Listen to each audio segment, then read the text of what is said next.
First thing first, before you even started working out and eating healthy, you need to know what is going on right now with your own body. Starting with your weight, let's open up our web browser and Google standard weight.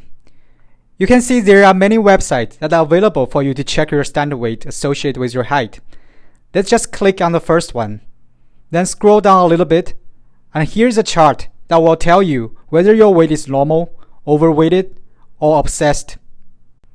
For instance, say if you are 5 feet and 7 inches like me, your normal weight should be within range from 121 to 158 pounds. And if you are weighted from 159 to 190 pounds, that will be overweight of your height. And if you are above 191 pounds, you are in obesity level, which may result in many diseases like diabetes. My highest record of weight was 192, and now I'm 124. Anyway, so if you are overweighted or obsessed, you may want to cut your weight down. Speaking of weight, the second thing you need to know of your body is your body fat. Body fat is in form of percentage. It basically tells you what proportion of your weight is made of fat. For example, a person weighing 140 pounds with 10% body fat means that the person has only 40 pounds of fat in his body. When we are talking about good shaped body, weight alone would not tell you if a person is in good shape or not. And that may not sound intuitive. Let me demonstrate that. For example, a person weighing 140 pounds with 10% body fat means that this person has only 40 pounds of fat in his body. When we are talking about a good shaped body, weight alone would not tell if a person is in good shape or not. And that may not sound intuitive. Let me demonstrate that. Here are John and John. They have same weight, same height, even same names, but different body fat. Who do you think has better shaped body? Left John or right John? I assume that we all agree that left John has lighter body, right? When we are talking about good body physiques, we are referring to body fat more often. But since weight is easier to track on a daily basis, we tend to rely on monitoring our weight as a means of checking our body status. I mean, if you don't want to get a good shaped body, but rather keeping your weight in a normal range, tracking your weight alone will be sufficient enough. But if you want to have a more definition on your body, you need to track your body fat. Here's a chart that you can refer to see what each level of body fat means to your own body. And there are many charts like this, and you may see one that has different numbers from this. But in general, they are identical with only minor differences. To read this chart, first, find your age group from very right column. If you want to have more definition on your body, you should be looking at ideal range of body fat, which is colored blue. Otherwise, average or yellow range is good enough for health. In general, the lower the body fat, the more definition you can see on your body. And if you go very low on your body fat, see if you are at that lean range, the green color range, you'll be looking shredded. But I wouldn't recommend that you stay in that range for too long because, first, it is extremely hard to maintain. Second, it is not healthy at all. You need enough fat to protect your organs, to keep your body temperature normal, and to help you adjust your hormone, as well as help you absorb essential vitamins. One of the strange things you may notice from this chart is that females tend to have higher body fat for same age group with associated category comparing to those two male. That is absolutely normal, because females' body actually store fat differently from male body. Females' body tend to store fat in form of subcutaneous fat, while male's body tend to have more visceral fat. The latter has more to do with many health-related threats. So female, even with higher body fat than comparable male, they will be just fine. In addition, female's body is constantly preparing itself for pregnancy. Therefore, more fat to be welcomed and stored in female's body without health issue. There are many ways to measure your body fat, considering the measuring accuracy, accessibility, and affordability. Here, I present to you the 4 methods of measuring your body fat. First and most accurate way of measuring body fat in this list is DEXA scan, and I personally use this method to measure and monitor my body fat. It is not perfect. It has error rate range from 2.5 to 3.5%. and it will cost you from $45 to $100 to get it done, depending on where you live. The process of DEXA scan is quite simple. You lay down, and the machine will get it done in under 10 minutes. And here is an example of how DEXA report looks like. The test will tell you your total body fat percentage and the fat stored in different parts of your body. And if you do the test regularly like I do, you will get a composition trend chart like this to keep track of changes in your body fat. Since I only did it once, I don't have that chart available right now, as you can see. The last page of DEXA scan report will show you your virtual body scan like this. The green area you see are my lean body mass, aka muscles, and the red edges are my fat tissues. The next method I recommend for measuring your body fat is in-body scan, which I used once before. It seems accurate enough. Actually, in-body scan is widely used in fitness realm for many years, and it will give you decent accuracy of body fat measurement, with approximately 98% accuracy compared to DEXA scan. Here is an example of an in-body test report you can find on their company website. It provides you similar data with DEXA scan, your body fat, fat in different body parts, and etc. In-body is a form of bioelectrical impedance analysis. When you are doing in-body test, the in-body machine will send multiple harmless electrical currents through your body, resulting in 6 different impedance readings that later used to compute your body fat. Actually, most of the body fat scale you can buy right now for personal use are using the same technology to measure body fat as in-body are using, but only less accurate, depending on what type of body fat scale you get. But bear in mind that the body fat measured by this method is determined by many factors. Before you do the test, things like your body temperature, did you eat anything, drinking anything, taking shower or not, and etc. Those things will affect your test result.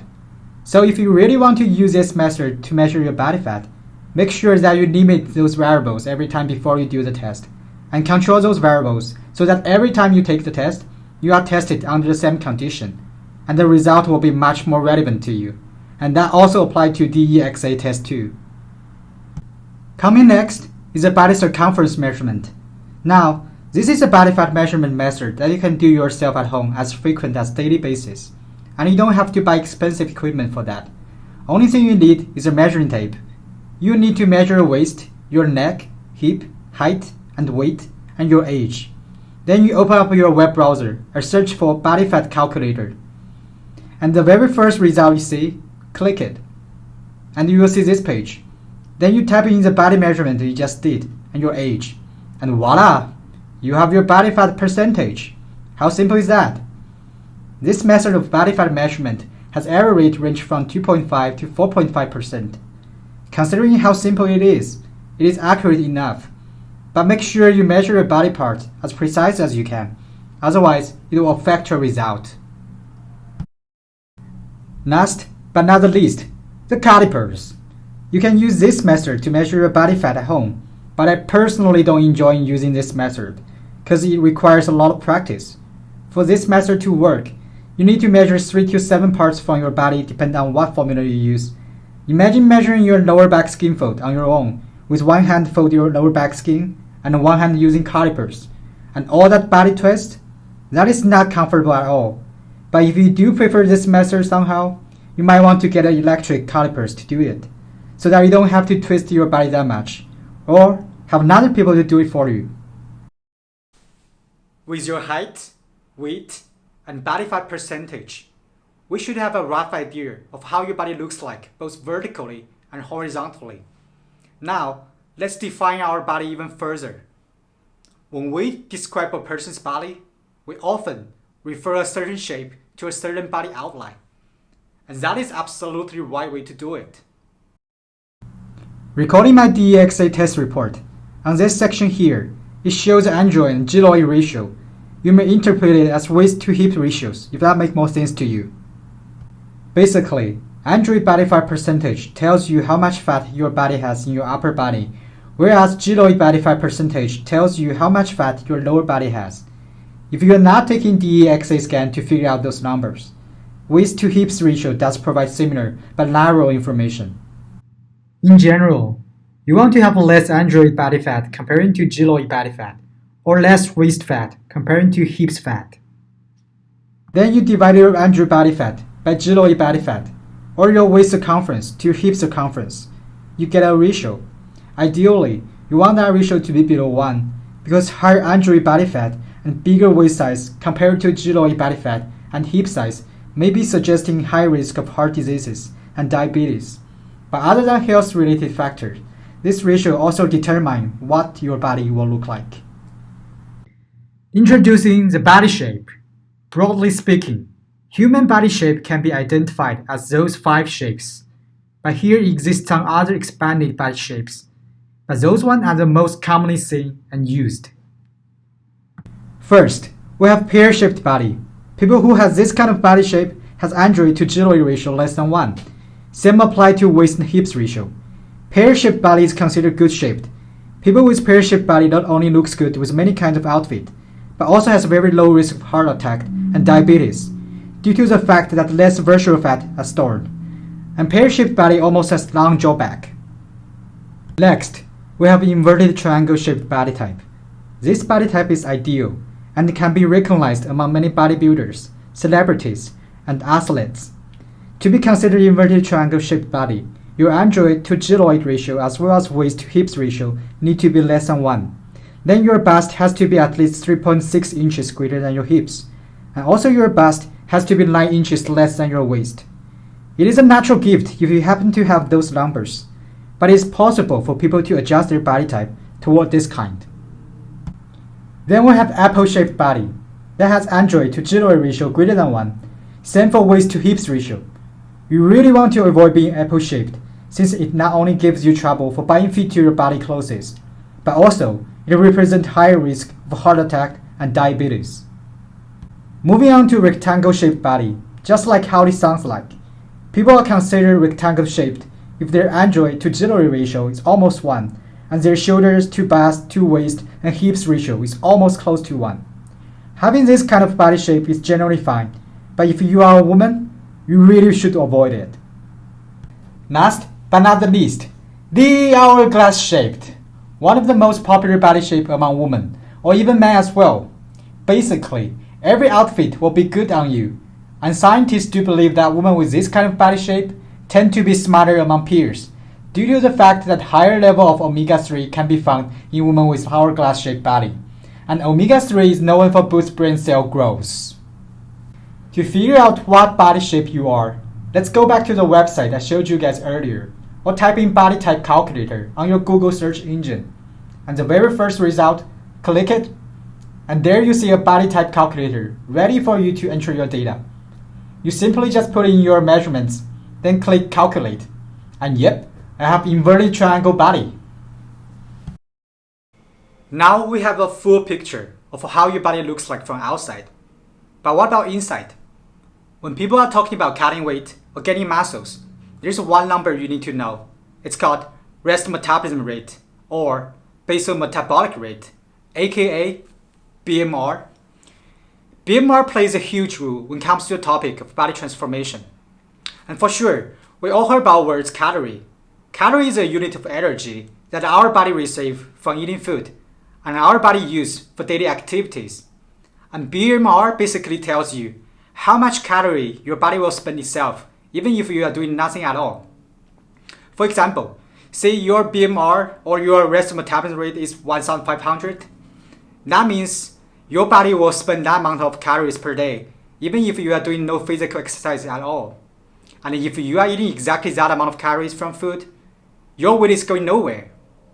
So if you want to change your body composition, whether it's from lean to bulky or from overweight to normal weight, you want to keep this number handy.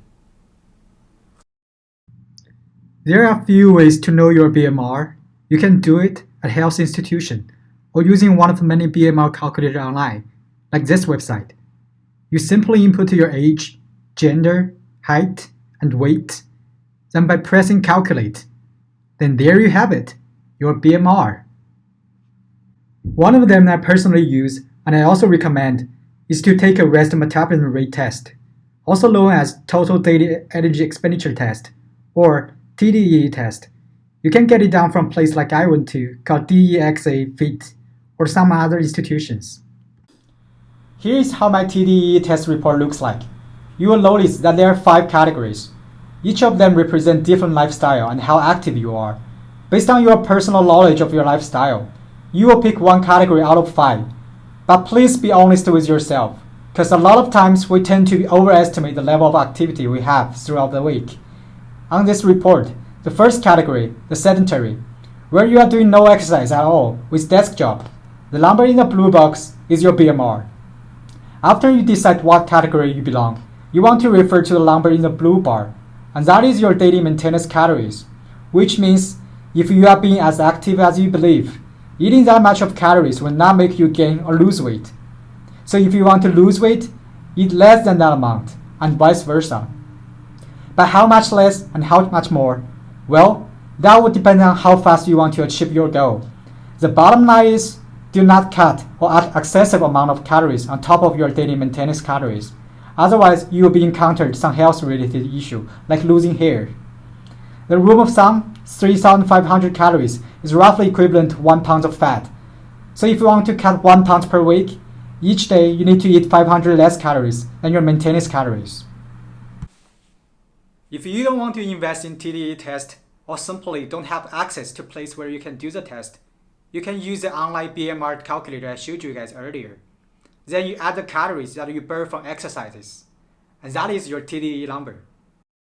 One last thing I want to talk about that is inside your body is the insulin sensitivity, one of the root causes that failed many people on their weight cutting resolution. In a nutshell, insulin is an important hormone that essentially controls the nutrients circulating in your bloodstream, especially functioning as to regulate your blood sugar level. If your body is sensitive to insulin, you are in good shape, since your body can pick up and regulate blood sugar fast and efficient. On the other hand, if your body is not sensitive to insulin, also known as insulin resistant, you are more likely to develop type 2 diabetes, meaning you are easily get overweighted by eating. I assume that you may know a person who just don't gain weight no matter how much they eat. I am jealous of that, but in reality, people like that just happen to be very sensitive to insulin, thus minimum fat get too stored.